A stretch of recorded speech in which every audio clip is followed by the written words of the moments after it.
Donc je m'appelle Nicolas, Nicolas Barbou, j'ai 27 ans, je suis originaire du pays de Rède, au Corset.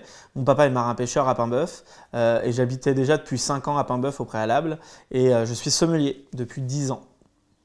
Donc là, je suis en train de préparer un projet qui va voir le jour dans quelques semaines sur Paimboeuf, d'un concept store autour du vin et des spiritueux. Et c'est une ville que j'aime beaucoup, à la fois par son aspect géographique et puis sa position aussi. Donc voilà, je me voyais construire sur Paimboeuf. Il y a aussi un côté accessible en termes de tarifs où les terrains étaient assez abordables. Moi, j'ai créé le projet seul, donc c'est vrai qu'il fallait faire attention aussi d'un point de vue budget. Mais c'est vrai que d'un côté personnel, j'avais cette envie, ce besoin de créer quelque chose. Et du coup, le fait de passer par une construction, c'était un premier aboutissement personnel. Alors pourquoi j'ai choisi Macorès? C'est vrai que Macorès c'est une entreprise dans le Pays de Ré qu'on connaît, qui est basée à Saint-Père-en-Retz. On connaît tous sa réputation, on connaît tous la particularité de Macorès, qui est une SCOP avec ses salariés qui sont aussi fortement impliqués dans l'entreprise. Moi, c'est une valeur déjà qui me plaisait beaucoup. Et puis j'ai toujours eu beaucoup de très bons retours de construction de Macorès, à la fois par des amis, par de la famille. Et c'est vrai que le choix de Macorès s'est fait finalement très rapidement. Je voulais une maison simple, accessible, d'une part aussi par un point de vue financier, donc pas partir sur quelque chose de sur mesure, mais plutôt une maison assez simple, assez standard. Et puis finalement, de fil en aiguille, j'ai eu des envies, des besoins aussi qui se sont mis dans le projet. Et donc finalement, on est parti sur une maison assez classique dans la forme et dans l'aspect, mais très personnalisée par son aménagement et sa décoration.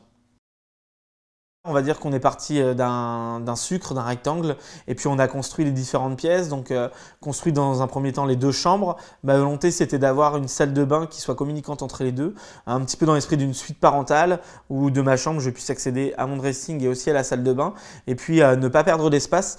Pourquoi aussi cette idée de salle de bain entre les deux chambres? C'est vrai que très souvent, quand on va chez des gens, qu'on va aux toilettes, on n'a pas toujours de lave-mains dans les toilettes. Et on va souvent dans la salle de bain se laver les mains. Et moi, j'avais pas forcément envie que les personnes qui viennent chez moi rentrent dans mon intimité et aussi du coup dans la salle de bain. Donc je voulais vraiment que ça soit clos dans un espace nuit. Et du coup, j'ai mis un lave-mains dans les toilettes. Tout a été respecté, le budget, on est rentré dans ce que je m'étais fixé avec Charline dans un premier temps qui était la chargée du projet chez Macorès. La réalisation aussi, tout a été fait vraiment dans un temps imparti. C'est vrai que la construction de la maison a pris un petit peu de retard avec le Covid. Elle a commencé, initialement elle devait commencer le 17 mars, elle a commencé le 22 avril. Donc on a perdu un petit peu de temps, mais c'est vrai que les artisans de Macorès ont tout mis en œuvre pour récupérer justement ce temps perdu. Et en cumulé, en comptant les temps de pause et autres, la maison a été construite en moins de 6 mois.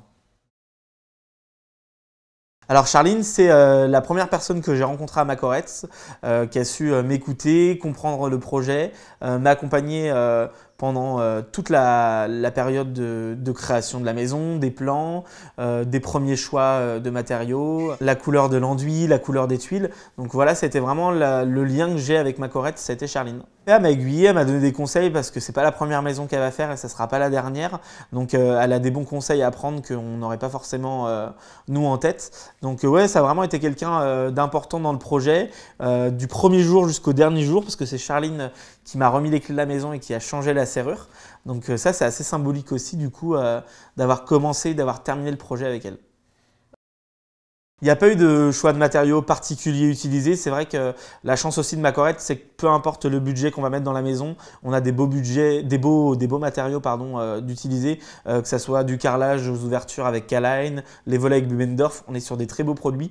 Donc finalement, c'est juste des choix esthétiques en passant par les couleurs de l'alu, les textures, si on veut que ça soit sablé, mat, lisse, voilà.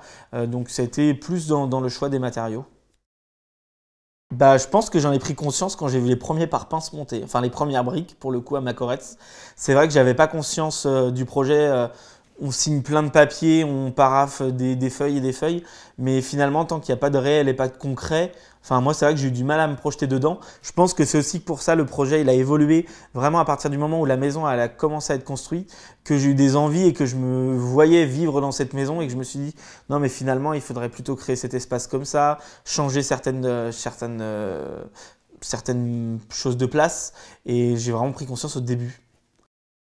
Bah, en fait, j'avais la chance d'habiter à 500 mètres donc, et puis d'être confiné aussi dans un premier temps sur la première partie d'année. Donc c'est vrai que je passais tous les jours, je prenais des photos tous les jours de la maison, du décaissement, de la chape, voilà, de toutes les étapes que je partageais voilà, aussi sur les réseaux sociaux.